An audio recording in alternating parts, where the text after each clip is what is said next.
Bom dia, graça e paz. Louvado seja Deus por mais uma manhã em que nós nos reunimos à casa dele.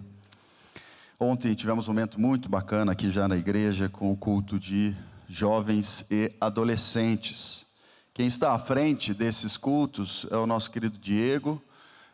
Diego que está, eu acho, à porta da igreja em algum lugar. Inclusive hoje à noite, né, Diego? Nós temos um culto aqui muito especial que é de ordenação mesmo, de posse não, né? De ordenação do nosso querido Diego, que passou pelo exame de provas no sábado pela manhã, né, Diego? E deu tudo certo, né? Graças a Deus. E ele junto com o Guilherme, cadê o Guilherme? O Guilherme é líder da UMP, também responsável pelo culto de ontem, estava muito bacana. E já deixo aqui o convite para o dia 28. Dia 28, temos um novo encontro aqui com jovens e adolescentes, a igreja no salão, que é um reencontro lá do acampamento, né, do Silva Camp. E se você então tem aí um filho adolescente, um filho jovem, incentive para que venha aqui. Você que é adolescente e jovem aqui na igreja, venha, porque é um momento muito especial na presença do Senhor. Amados, vamos lá, abra sua Bíblia, por gentileza, no livro de Romanos, capítulo 4.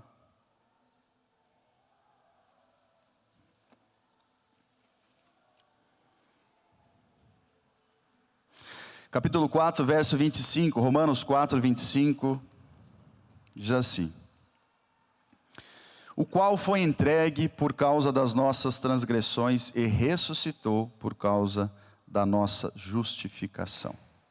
O qual foi entregue por causa das nossas transgressões e ressuscitou por causa da nossa justificação. Santo Deus, fala conosco agora, esse é o nosso desejo, por meio da sua palavra, em nome de Jesus, amém. Ao longo da história, queridos, vários homens se colocaram como Messias, como homens de representantes do divino, de Deus, influenciaram muitas pessoas. Pensamos nas principais religiões pelo mundo, talvez você já tenha ouvido falar, sem dúvida nenhuma, em Buda, cujo nome é Siddhartha Gautama. Buda, então, foi um homem responsável por uma filosofia, chamada hoje, lógico, de budismo, em que temos mais de 500 milhões de pessoas que seguem essa filosofia. Talvez você lembre de Maomé. Esse já viveu no século VI depois de Cristo, e ele é responsável também por uma religião monoteísta, também bastante significativa nos dias atuais, que possui mais de 2 bilhões de adeptos. Talvez você lembre de uma outra religião, essa um pouco mais fixada na Índia, que é o hinduísmo. O hinduísmo não foi fundado necessariamente por Krishna, mas este homem é um dos principais ícones dessa filosofia, e ele então, essa religião hoje possui mais de 1 bilhão e 200 milhões de pessoas que seguem esse tipo de pensamento. Todos esses homens, e junto com eles outros, eles possuem uma característica em comum. Apesar de terem sido muito influentes e terem pregado, e terem escrito, e terem propagado uma filosofia, ou filosofias bastante populares, tanto é que muitas pessoas hoje seguem esses homens, ou esses pensamentos, ou o seu legado, todos eles morreram. Todos eles, em um dado momento, foram vencidos pela morte. Siddhartha Gautama, por exemplo, por uma infecção intestinal aos 80 anos de idade. Maomé, acometido por uma febre muito forte, um quadro febril, aos 62 anos de idade. Krishna, já com 125 anos de idade, atingido por uma flecha de um caçador. Não me pergunto como um homem de 125 anos é atingido por uma flecha de um caçador, mas essa é a história. Todos eles foram vencidos pela morte, e mais do que isso, permanecem mortos. E aí que está a grande diferença, uma das diferenças para a nossa fé. Nós também seguimos um homem muito influente, cuja religião tem o cristianismo, tem mais de 2 bilhões e meio de pessoas espalhadas pelo mundo. Esse homem também morreu. Só que, além de ter morrido, ele ressuscita. E além de ter ressuscitado, porque outros homens também ressuscitaram, o filho da mulher sunamita, Lázaro, além de ter ressuscitado, ele permanece vivo. Diferente dos outros homens que morreram ou que não ressuscitaram, morreram, mas não ressuscitaram, aqueles que ressuscitaram, Jesus Cristo permanece vivo até hoje. E aqui nós entramos numa seara bastante importante. John Stott, um teólogo quase que contemporâneo, ele diz assim: a essência do cristianismo não é o ensino de Jesus, mas a obra de Jesus, a sua morte e a sua ressurreição. Ou nas palavras de Martinho Lutero, o cristianismo não consiste em imitar a Cristo, mas em crer naquilo que Cristo fez por nós na cruz. As palavras de Jesus, diferentes das de Maomé, diferentes das de Krishna, diferentes das de Buda, as palavras de Jesus, elas são importantes porque foram validadas por sua obra. Porque falar coisas bonitas, eu e você podemos falar. Escrever alguma coisa significativa, talvez um dia você já tenha escrito e tenha feito muito sucesso. Mas permanecer ou fazer com que as suas palavras tenham validade ao longo de tantos anos e milhares de anos, isso é só por causa da sua vida e da sua obra. E não só por aquilo que você fez com as suas palavras, mas por aquilo que você fez depois da sua morte, e por isso validando as suas palavras por meio da obra que você realizaria apesar de ter morrido. E esse é o caso de Cristo, diferente dos demais, que ressuscita e que permanece vivo, portanto tem as suas palavras validadas por sua obra. As palavras de Jesus só são importantes porque foram validadas por sua vida e por sua morte, mas também e principalmente por sua ressurreição. Ou seja, os ensinamentos ganharam força ou ganham força à medida em que temos a certeza de que não foram feitos por um homem limitado, vencível e finito, mas sim, e quando olho para a ressurreição de Cristo, por um homem capaz de vencer a morte, mostrando assim que era Deus. O valor está em Cristo, portanto, essencialmente em sua obra. Veja só, se eu digo que sou a vida, mas sou vencido por ela, deixo-a escapar entre os meus dedos, eu menti. Mas se eu digo que sou a vida e não posso perdê-la, eu não só sou a vida, mas como também eu sou a verdade. E esse é Cristo. É aquele que diz que é vida e prova que o é porque não é vencido por ela. Portanto, não é só vida, é também a própria verdade. Sendo assim, dá-se aqui a importância de compreender a razão da necessidade de Cristo ter morrido por nós e permanecido vivo até hoje, já que esta é a sua grande obra. E essa afirmação, ela é comumente dita entre nós. Para aquele que não conhece a Cristo, um dia foi evangelizado, certamente alguém disse a ele: Jesus Cristo morreu por você. E eu não sei se você já viveu isso, não sei qual é a tua história dentro da igreja, se um dia alguém te evangelizou e você foi surpreendido por essa afirmação, e mesmo que não tenha sido evangelizado por alguém, é evidente que dentro da igreja, na sua história familiar, já conhecendo a Cristo desde muito cedo, em algum momento você escutou essa frase: Jesus Cristo morreu por você. E talvez você tenha respondido ou pensado: mas e por que é que ele precisava morrer por mim? O que é que eu fiz para que ele precisasse morrer por mim? Essa é uma resposta que você precisa ter na ponta da língua. E assim nós retornamos ao texto que nós lemos. Romanos capítulo 4, verso 25. Jesus Cristo foi entregue por causa das nossas transgressões e ressuscitou para a nossa justificação. Se o plano dele, olha que interessante, se o plano dele era permanecer vivo durante todo o tempo, por que é que então ele se submete à morte, para que depois voltasse em vida a ficar ao lado do Pai eternamente? Por algumas razões. Primeiro, Jesus morreu para satisfazer a justiça de Deus. O texto que nós lemos diz que ele foi entregue por causa das nossas transgressões.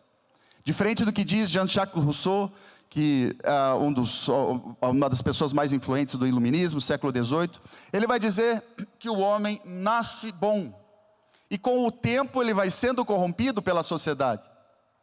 Diferente do que ele diz, não. A Bíblia diz que nós não nascemos bons, nós nascemos já essencialmente maus, essencialmente corrompidos. É a nossa natureza corrupta responsável por todos os males que cometemos. Ou seja, a covardia não é consequência, ela é causa. A falsidade, a corrupção, a traição nascem em nós. Eu não sou em parte mal, você não é em parte mal, você é essencialmente mal. Romanos capítulo 3, verso 23 diz assim: todos pecaram e carecem da glória de Deus. Prova disso é que ninguém ensina uma criança a mentir. Nenhum pai em sua consciência diz para o seu filho: faça errado. Mas quando menos percebemos, as nossas crianças já estão fazendo errado, mesmo que ninguém as ensine, porque há nela uma natureza que a empurra para o mal, a mesma que ainda permanece, infelizmente, em nós, e, lógico, lutamos contra ela. Lembro, com 10 anos de idade, eu me envolvi em uma equipe de baloeiros. Tinha isso, né? Lembra?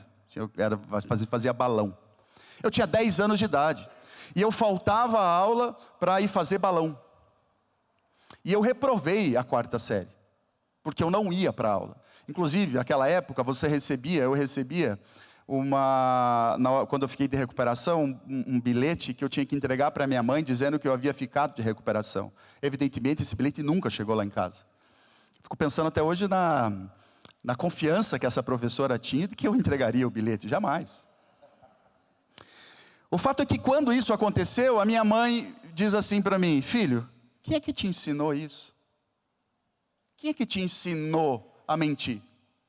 Ninguém tinha me ensinado a mentir, mas em mim já havia alguma coisa que me empurrava para isso.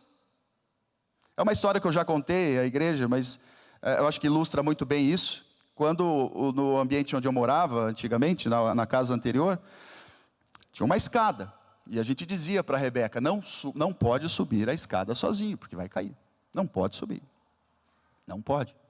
Eu lá embaixo, observei a Rebeca subindo a escada, engatinhando. Chega lá em cima, manda a pergunta: Rebeca, quem é que te trouxe aqui? Como é que você chegou? E a Rebeca diz: o papai. Quem é que ensinou ela a dizer isso? Ninguém. Mas há em nós essa natureza que nos empurra para o mal. O que leva um ser humano a prejudicar outro deliberadamente é a escravidão a qual ele está submetido. Romanos 6, 23 declara: o salário do pecado é a morte. Portanto, o homem deliberadamente escolheu pelo pecado e por suas consequências. Por isso Cristo precisou morrer por nós. Porque havia a necessidade de pagar o preço pelas consequências desse pecado. É aquilo que nós já ouvimos, e aqui na Escola Bíblica Dominical eu sei que é falado bastante, do pacto das obras e o pacto da graça.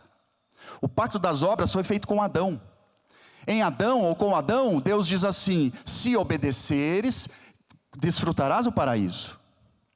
É esse o pacto que eu faço contigo. Se você se manter fiel a mim, desfrutará dessa terra, das benesses dessa terra, por toda a eternidade. Esse paraíso é seu. Mas se não obedecer, se errar o alvo, você sofrerá as consequências, e a consequência é a morte, e a morte eterna. O seu espírito agora será desligado. Por isso a religião, o religare, é necessário então que nós nos conectemos novamente com Deus, e isso quem faz é Jesus Cristo. E por isso agora a necessidade, com a quebra do pacto das obras, do pacto da graça, quando o próprio Cristo então faz por nós aquilo que nós não somos mais capazes de fazer, ou seja, obedecer. Nesse sentido, Deus é amor, mas também é perfeitamente justo. Isso significa que o pecado não pode simplesmente ser ignorado. Por isso, Jesus Cristo precisou morrer por você. Jesus morreu por você. Por que Jesus morreu por você? Porque você tinha um preço a pagar, que é a necessidade então. Você merecia a morte. Para não ter a morte, alguém precisava morrer por você. Esse era o preço era a morte. E Jesus Cristo então, em seu lugar, assim o faz. Por isso Cristo morreu como substituto do pecador. 2 Coríntios capítulo 5, verso 21 diz assim: aquele que não conheceu o pecado, Deus o fez pecado por nós. Dentro da teologia isso é chamado de substituição penal. Cristo tomou sobre si a nossa culpa, a nossa condenação, a nossa punição. E Deus o tempo todo no Antigo Testamento nos mostrava como isso aconteceria. Veja que os sacrifícios feitos no Antigo Testamento, eles apontavam para o próprio Cristo. Quando, podendo levar um cordeiro imaculado, um cordeiro perfeito ao sacrifício, apontava-se para o grande cordeiro, esse então definitivo, que nos sararia e nos perdoaria então de todos os nossos pecados. O ritual incluía a imposição das mãos sobre o animal, a transferência simbólica da culpa, a morte do animal no lugar do pecador. E é por isso que séculos mais tarde João Batista declara: eis o Cordeiro de Deus, agora esse sim definitivo, que tira o pecado do mundo. Bom, para tentar ilustrar um pouco como isso acontece, certa feita o juiz, num tribunal americano, estava julgando um jovem que havia cometido uma infração de trânsito. Esse jovem havia cometido uma grave infração, estava para ser julgado, e ele foi declarado culpado e precisava então pagar uma multa para ser liberado, senão permaneceria preso. O fato é que o juiz declara aquele jovem culpado, mas aquele jovem não tinha dinheiro para pagar a multa. Cabe aqui uma observação: aquele jovem era filho do juiz. O juiz declara o jovem culpado, tira a toga, desce e entrega o dinheiro nas mãos e diz: eu pago a multa por você. A pena foi dada. A necessidade de cumprir foi designada. O fato é que agora alguém precisava pagar por aquele jovem, porque ele não tinha condições de fazê-lo. E é isso que Cristo fez por nós. O nosso juiz diz culpado. Não há alívio, há sim a necessidade de cumprir a pena. Mas eu não tenho como pagar, eu pago por você. Foi isso que Cristo fez por nós. Bom, o amor também é demonstrado através da sua justiça e através do fato de Cristo ter morrido por nós. Ele mesmo pagou a pena que a sua justiça exigia. Em segundo lugar, Jesus ressuscita para declarar que a obra foi aceita. Romanos 4, 25, nós lemos, diz: ressuscitou para a nossa justificação. Se Cristo tivesse permanecido morto, o sacrifício não teria sido confirmado. Mas a ressurreição é o selo de Deus sobre a obra da cruz. Essa frase é importante. A ressurreição é o selo de Deus sobre a obra da cruz. Romanos 1, verso 4 diz: foi declarado Filho de Deus com poder pela ressurreição. Ou seja, foi confirmado que era divino, que tinha valor, que tinha poder sobre a morte por meio da sua ressurreição. Ele vence a morte. A ressurreição é o anúncio divino de que o pecado foi vencido, a dívida foi paga, a morte foi derrotada. João Calvino afirma o seguinte: a ressurreição de Cristo é o testemunho de Deus de que o sacrifício da cruz foi aceito. Vou repetir. A ressurreição de Cristo é o testemunho de Deus de que o sacrifício da cruz foi aceito. É evidente.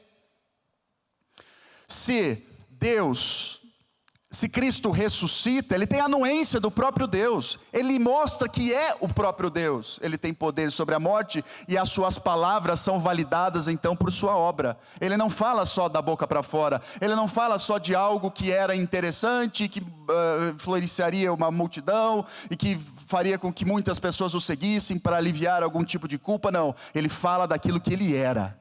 Ele era a própria mensagem. Quando Ele diz que Ele é a vida, Ele é o caminho, Ele mostra em si que Ele é aquilo que Ele diz.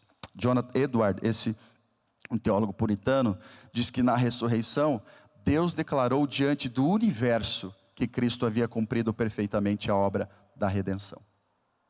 Para ilustrar também, imagine que no final da Segunda Guerra, apesar de algumas batalhas ainda estarem acontecendo, chega a notícia em alguns frontes de que os aliados haviam vencido. Veja, algumas batalhas ainda aconteciam, mas começava a correr a boca pequena que os aliados já haviam vencido. Mas eles permaneciam naquela batalha até que ela terminasse. Estamos como se fosse num fronte. Algumas batalhas ainda nós estamos nela. E nós vamos enfrentá-las.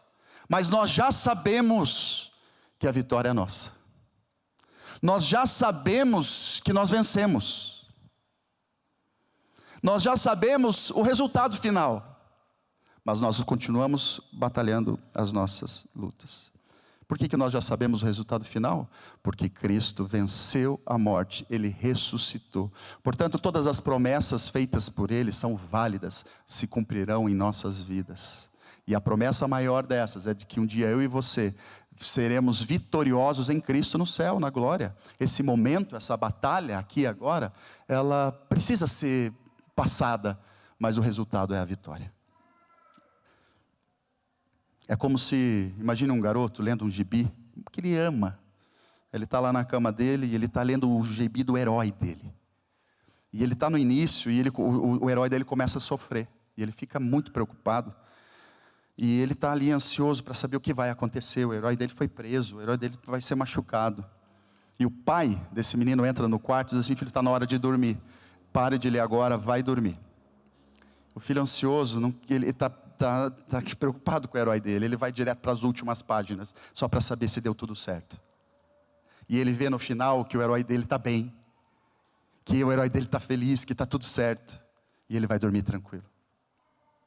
Nós estamos no meio dessas páginas. A gente vê que as coisas não estão tão boas como a gente imaginava. Mas se nós formos ao final dessa história, vai estar tudo bem. Vai estar tudo bem. Essa é a profecia, é a palavra para a sua vida. Apesar das circunstâncias hoje não serem as melhores, a obra de Cristo na cruz nos diz: está tudo bem. Eu tenho poder. Eu venci, não se preocupe. Isso aqui é só uma página do meio desse gibi da vida. Está tudo bem. Bom, em terceiro e último lugar, Jesus ressuscitou para nos dar vida nova. A obra de Cristo, ela produz vida espiritual no presente. Romanos capítulo 6, verso 4 diz assim: assim como Cristo foi ressuscitado dentre os mortos, assim também andemos em novidade de vida. Na teologia reformada, isso se chama de união com Cristo. O crente está espiritualmente unido com Cristo. Portanto, quando Cristo quando nós assimilamos a morte de Cristo em nossas vidas e assim cremos, nós morremos para o pecado.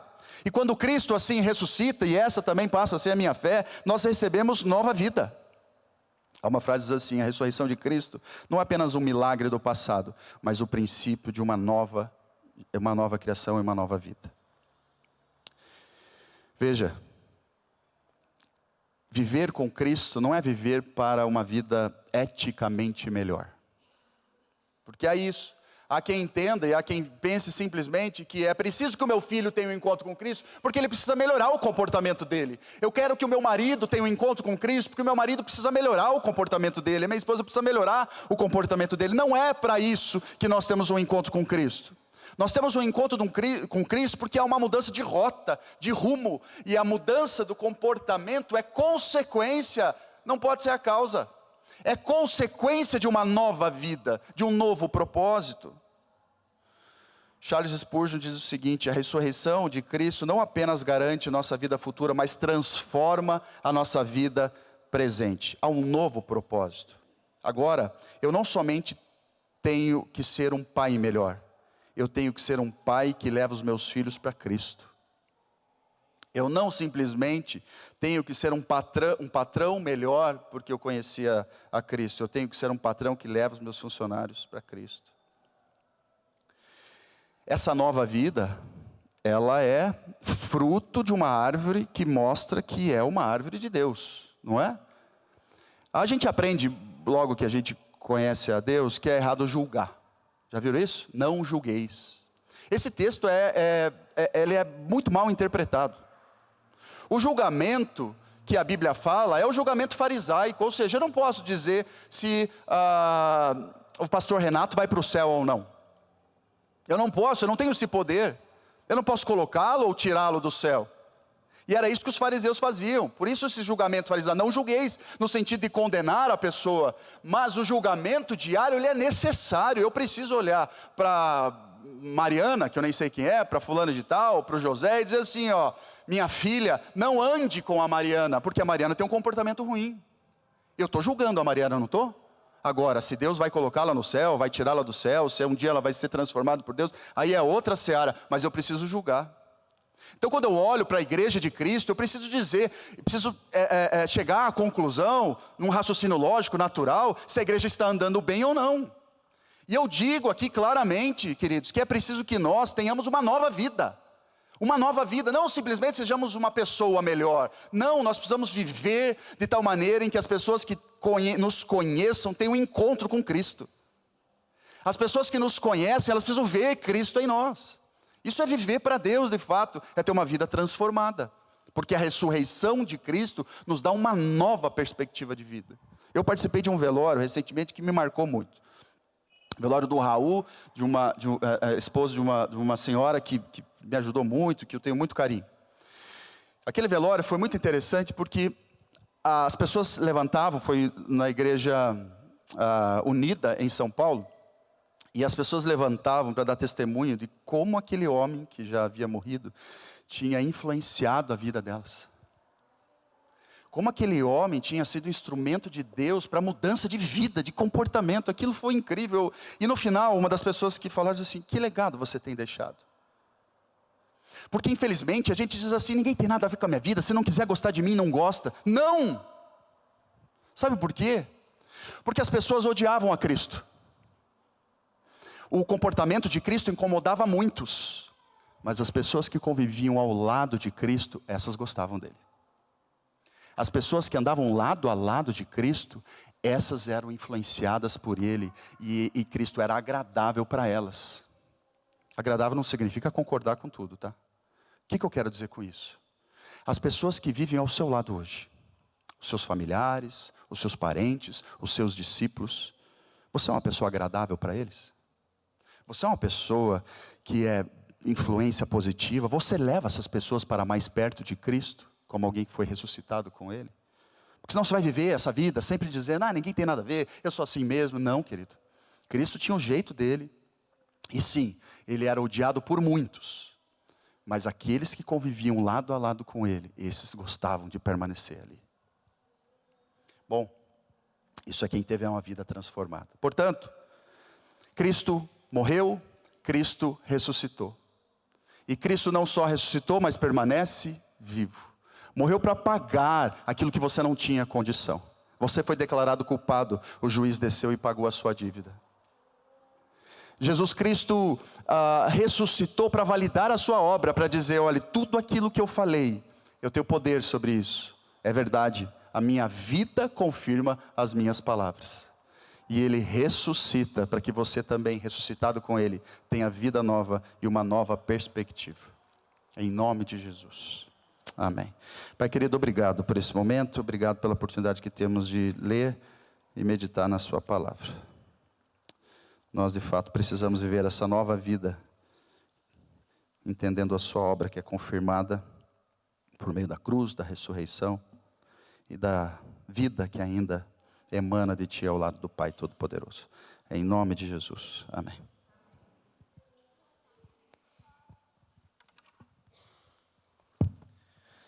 Queridos, neste momento de dedicação, convidamos a todos a